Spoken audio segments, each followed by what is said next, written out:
Okay, hey everybody, it's Connor Burns here, and today we'll be learning about the history of FNAF, Five Nights at Freddy's, but I'm just going to keep it short for FNAF. So, the history of FNAF.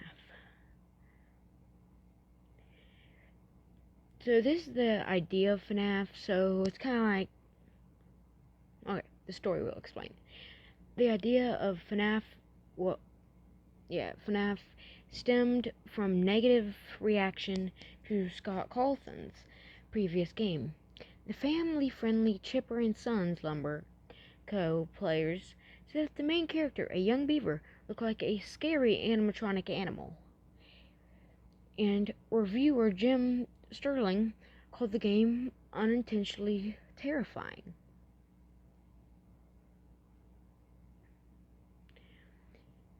And is FNAF based off of a true story? Chuck E. Cheese being an inspiration for the Five Nights at Freddy's games is detailed in the following game theorists video, where they draw some eerie similarities between the backstory of the games and a real-life tragedy that occurred at a Chuck E. Cheese's location in Aurora, Colorado in December 1993. How did FNAF characters become evil? The animatronics turn evil because they are being controlled by another entity, and they are simply behaving as puppets for the main villain for his dark purpose. Was FNAF 1987 real?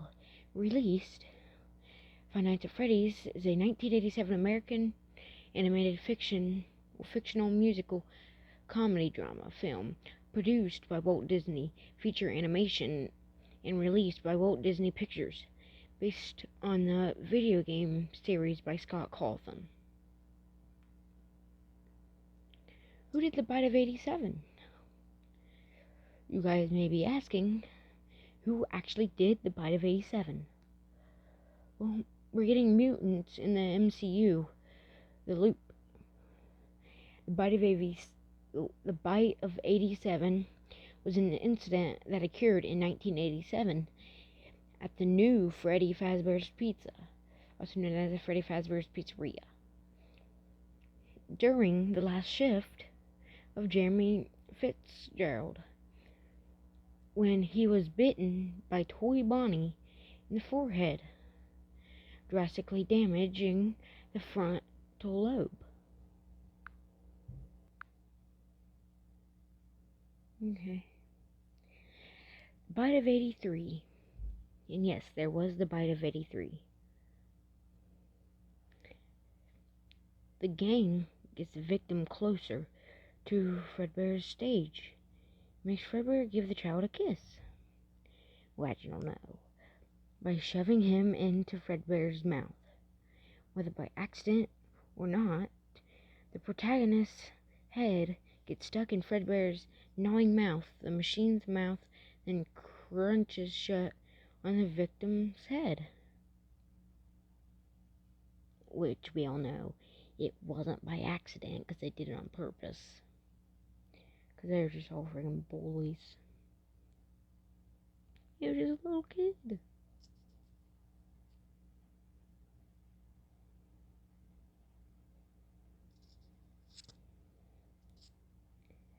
Gregory is the second child in the franchise to be the main protagonist in Five Nights at Freddy's Security Breach. The first is the crying child who was the main protagonist in Five Nights at Freddy's 4. And that is Gregory. Why is Freddy helping Gregory? Why is he? Vanessa starts roaming the Pizzaplex, also known as Pizzeria, in search of Gregory, and the boy tells Glamrock Fazbear that he doesn't trust the security woman. This results in an independent Freddy giving Gregory a Faz watch as he attempts to help him survive the building until 6 a.m. and escape. But I thought all the animatronics were killers. So what happened to that? I don't get it. How did Golden Freddy get his name? How did he? Y'all may be wondering and asking. Well, here's to your answers.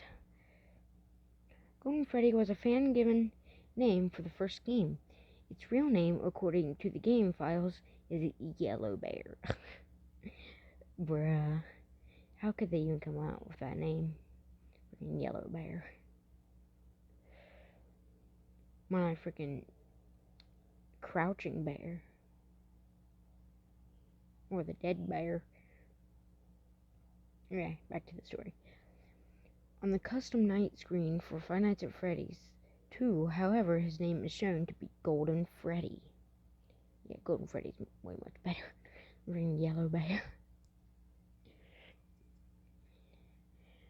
Who is Freddy possessed by? Well, here it is. Gabrielle. Here's the main story. Freddy Fazbear, the original incarnation of Freddy who appeared in the first Five Nights at Freddy's game. He is an animatronic brown bear who is possessed by the ghost of a murdered child named Gabrielle. Or Gabrielle. It's probably Gabrielle. Who is also one of the missing children. And by that, if you guys have heard of the missing child on it, just look up the missing child.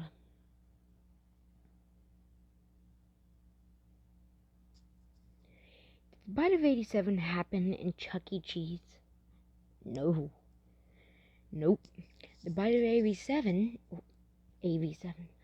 the bite of 87 was an incident where a guard of the new Freddy Fazbear's Pizzeria, possibly Jeremy Fitzgerald, changed to morning shift and was bitten by a malfunctioning animatronic. Meanwhile, the Chuck E. Cheese's incident was of a murdering spree done by Dunlap. Don't know who Dunlap is, because I've never been to Chuck E. Cheese. Who did the bite of 82? And yes, everybody, there is the bite of 82. If you all didn't know. Now you do. By a loony Englishman with toxic drug habits whose job description at the time read something like Dark Prince of Heavy Metal. It was the chomp heard around the world when, on January 20th, 1982, that's why it's called the Bite of 82, because 1982, Ozzy Osbourne dined on a bat while on stage in Des Moines in front of 5,000 or so witnesses. God, that's a lot. Well, that's all for today, folks. Subscribe for more. And stay fazzy. Remember, leave a like and subscribe. Bye.